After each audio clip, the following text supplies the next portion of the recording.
Have you ever wanted someone so badly that you had to have them, even though deep down you knew they didn't want you the same way?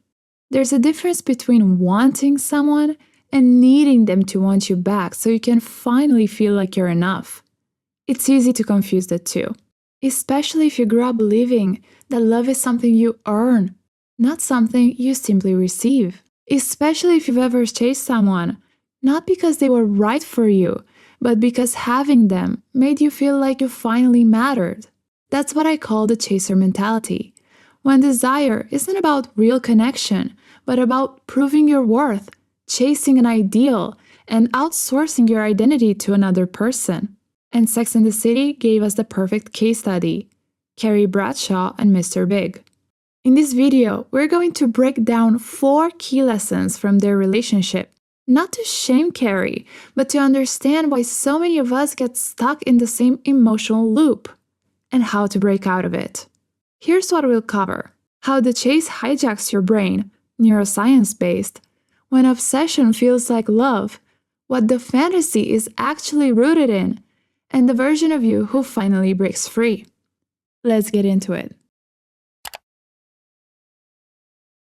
Here's something we don't talk about enough when it comes to toxic relationships.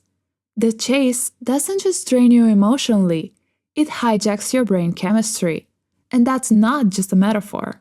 According to Yale Medicine, our brain's reward system, one of its most primitive survival-driven areas, is designed to reinforce behaviors that make us feel good and keep us alive. Like eating.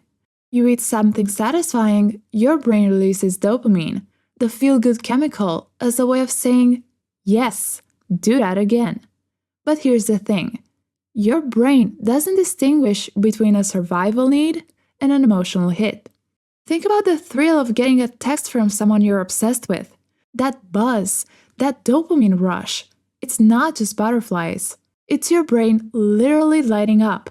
And the more unpredictable the attention is, the longer the wait, the more inconsistent the contact, the stronger the reward. Your brain starts to crave the spike, and it remembers exactly what triggered it. Him. Over time, you build tolerance. That one text? Not enough anymore. Now you need more. A call, a date, a label, a promise. And when that doesn't come, you don't walk away. You chase harder. That's the same dopamine loop researchers describe in addiction. Not because you're weak, but because your brain is doing what it's wired to do. Repeat whatever gives it the highest hit. So what does this have to do with Carrie Bradshaw? Carrie's drug wasn't cocaine or nicotine. I mean, it was nicotine too, but for the sake of argument, I'm going to say it was Mr. Big's attention. Every time he gave her a crumb of approval, she lit up. One date, one phone call, one moment of softness, and she was over the moon. Why? Because in her mind, Big wasn't just a man. He symbolized her ultimate goal: to be glamorous, desired, connected, and seen as someone who belonged in New York's elite. Her actual achievements, writing a column, attending parties, felt too small. They didn't trigger the same reward. So she wired her brain to associate Big's validation with progress toward her dream. That's how the chase began, and that's how she got stuck. Over time, just like an addiction, she needed more. A date wasn't enough. Now she needed to meet his friends, then his mother, then to hear she was the one. And when he withheld that final hit, she crashed. She even says it herself. Did I ever really love Big? Or was I addicted to the pain? The exquisite pain of wanting someone so unattainable. That's not drama. That's dopamine dysregulation. And when addiction takes over, you stop making rational decisions.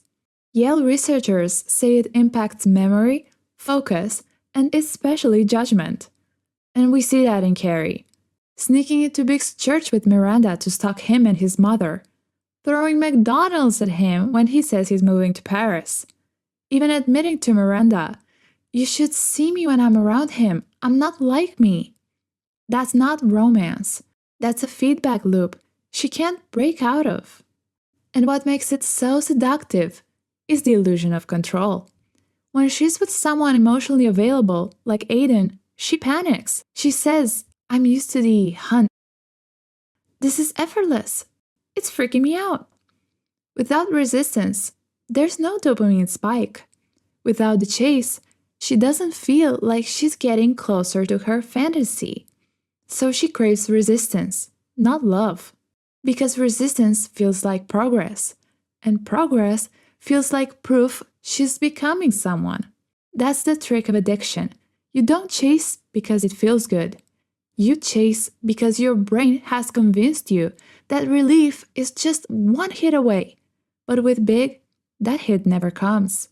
And when it does, it slips through her fingers again. And that's the heartbreak of the chase. The closer it gets, the faster it vanishes. Before we dive into the second lesson, quick sip break. This is Skinniest Latte, the place where we wake up, sip up, and level up, one pop culture breakdown at a time. We're serving sharp takes, deep dives, and perspectives that taste like espresso but hit like therapy. Around here, skinny means hot, evolved, and just self-aware enough to stop texting your ex. So if you're into sipping insight and becoming the best you, go ahead and subscribe. Now let's talk about why Carrie kept chasing Mr. Big like he was the last man in Manhattan. So now we know the chase isn't just emotional, it's chemical. But dopamine alone doesn't explain why we chase certain people. That brings us to something even trickier, when we confuse obsession for love. But there is an important distinction. Love is about connection. Obsession is about projection. Carrie wasn't truly in love with Mr. Big. She was obsessed with him, or more precisely, obsessed with what he symbolized. Projection is when you fill in the blanks about someone, not based on who they are, but based on who you want them to be. From the very first episode, Samantha describes Big as the next Donald Trump, not because of who he is as a person, but because of what he represents: wealth, power, and influence. He's positioned as New York royalty. And Carrie? She leans right into the fantasy. Every time she talks about him, it's like she's admiring a celebrity from afar, not describing a man she's actually in a relationship with. She's infatuated with his image, not just his confidence and mystery, but what he represents. A lifestyle she's always dreamed of, and a persona she desperately wants to be close to. And even after years of dating, she still sees him through the lens of that first impression. And Mr. Big? He plays right into it. He withholds real intimacy. He rarely opens up. And when he does, it's either a humble brag, his distress when dating a movie star, or a brief flash of vulnerability he immediately shuts down. Like when he mentions his heart surgery, then retreats. He enjoys being admired, being chased, not loved, chased. He enjoys having Carrie as a fan, not a partner. So what's happening here? Carrie is caught in a dynamic where she constantly proves, pleases, and projects, while he stays just out of reach. It keeps the fantasy alive, but it kills any chance of real emotional intimacy. Now, to be clear, obsession and love can coexist. Carrie probably did love Mr. Big in her own way. But when obsession dominates, the relationship stops being about truly getting to know each other and becomes about validation. It becomes about chasing someone who represents a life you don't believe you can create on your own. And here's the truth. Love can't grow in a fantasy. If you don't know the real person, their flaws, their fears, their emotional reality, then what you're feeling isn't love, it's projection. And projection will always keep you chasing because the finish line keeps moving. When you're not in love with the real person, but with an image, a fantasy, or an idea, there's nothing solid to hold on to. You're not responding to who they are, but to who you want them to be. So every time they disappoint you, go cold, or pull away, you don't adjust your expectations. You double down. You chase harder. Because in your mind, if you can just get them to finally see you, choose you, love you the way you imagined, it will all make sense. But that moment never comes. Or if it does, it's brief, and then it slips away again. And this is why Carrie's situation hits so close to home. Plenty of us have confused admiration for intimacy and found ourselves stuck in that exact same loop. That's the trap of projection. You're chasing an ideal, not a person. And no matter how fast you run or how much you give, the finish line keeps moving because it was never real to begin with. If lesson 2 is about what you projected onto them, this lesson is about why you needed to. This brings us to the next layer, knowing what the fantasy is actually rooted in. To understand Carrie's obsession, we have to understand her values as well as her wounds. Carrie loved New York City, but more than that, she loved a very specific version of it, the glamorous one. Designer shoes, impossible to get reservations, hot gallery openings. She didn't just want to live in Manhattan. She wanted to be someone in Manhattan. But Carrie was not only insecure, she was deeply unsure of her place in the world she admired. Even in the Models and Mortals episode, when her confidence hadn't yet been shaken by dating Mr. Big, she was already insecure. She was already saying things like, "I felt like I was wearing patchouli in a room full of Chanel." She constantly compared herself to models, to career women, to wealthy socialites. She didn't think she was enough on her own. Her job wasn't serious enough. Her income didn't match her social life. She always felt like an outsider looking in, even in her own city. And Mr. Big wasn't just a man. He was a symbol of arrival. He represented a shortcut to success and validation. He was rich, powerful, charismatic, desired by so many in that world. If he chose her, it would prove she belonged, that she was special, that she had made it. But here's the problem. She was trying to date her way into a life she didn't think she could earn on her own, to date someone who seemed like he could make her enough by association. That's why she never truly connected with Aiden. He was generous, successful in his own right, but he wasn't of her fantasy. Carrie didn't want comfort. She wanted elevation. Aiden liked the countryside and didn't care about being seen at the hottest spots. He didn't fit her fantasy of New York glamour. Same with Petrovsky. Rich, yes, but not in her city, not in her scene. He was an outsider, and being with him in Paris made her feel like a tourist in someone else's dream, not her own. Carrie didn't just want love, as she stated countless times. She wanted to feel like she belonged in a world she idolized. And that's the third lesson.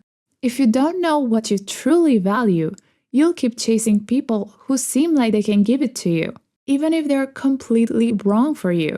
But if you slow down long enough to ask yourself, what am I really chasing? Where does this desire come from?